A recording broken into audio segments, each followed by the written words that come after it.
In Module 5, we look at risk and uncertainty modelling. Now, risk is probably the most important issue in finance. You'll find that bankers are always talking about risk. What we need to do is look closely at exactly what risk means to the property investor. And to do this, we're going to go through a presentation which looks at the way that risk is considered, the different types of risk, and then we're going to look at the specific forms of risk that you have in property investment. After that, we're going to look at techniques for applying uncertainty analysis to your DCF model. And so the real focus of this module is continuing to put more into your DCF model. This time we're not doing more analysis as such in terms of number crunching. What we're doing is looking at ways of analysing uncertainty in the variables. And in that we're going to introduce notions like sensitivity analysis, scenario analysis, Monte Carlo, and so on. We're going to see that some of these are more effective than others, and hopefully you'll come away with an understanding that our whole grasp of risk is in fact quite rubbery. And by that I mean that risk of its very nature infers something that we don't understand, some uncertainty.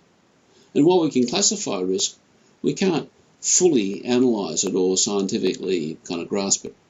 The other practical problem with risk is getting sufficient data to be able to confidently talk about what's going to happen in the future. And even if we did, we would then have the problem of guessing whether the future is going to look like the past. And this leads us into consideration of the cyclical nature of the economy in general and the property markets in particular. While we talk about property cycles, and anyone who works in property is very concerned about property cycles, it's also important to be aware that property doesn't actually follow cycles. It does follow fluctuations, but there's certainly nothing like a cycle. And this idea of differentiating between a cycle, which infers a certain amount of regularity and predictability, with fluctuations, which is a bit like the waves on the ocean, that come when they want to, might appear to be in some way cyclical, but are in fact are really kind of pseudo-random.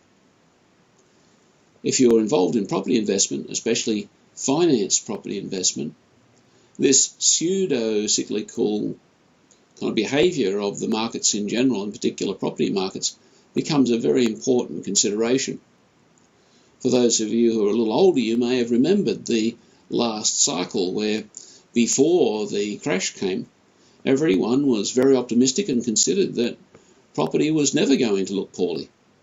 But then afterwards, everyone was shaking themselves, wondering how much money they'd lost, and trying to work out how to move forward.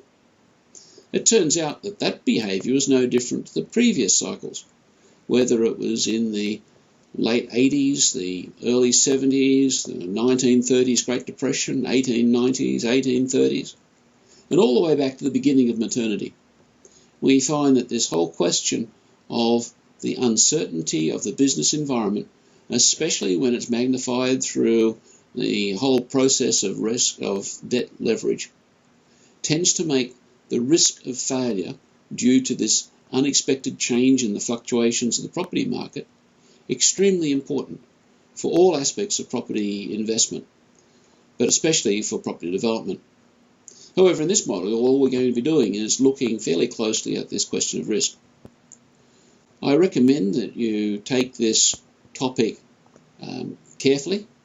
There is one chapter of Roland, chapter 9, that we're asking you to read, but also work through the exercises and the presentations and give some thought to what's going on around you and how what is in the presentations can apply to it. One thing which is very important for a shrewd investor is to not be caught up in the enthusiasm of the moment, either the positive enthusiasm where everyone thinks that markets can only go up and property will only make you money, to the negative kind of sentiments in the market that follow a depression or a recession, some sort of a downturn. Generally, the people who come out on top in property investment are the people who operate counter-cyclically. And by that I mean when everybody else is selling, you buy. and when everyone else is buying, you sell. I hope you find this module interesting because it's certainly important. And for anyone who is considering getting involved in property investment, it is probably one of the most important topics to consider, after leverage, of course.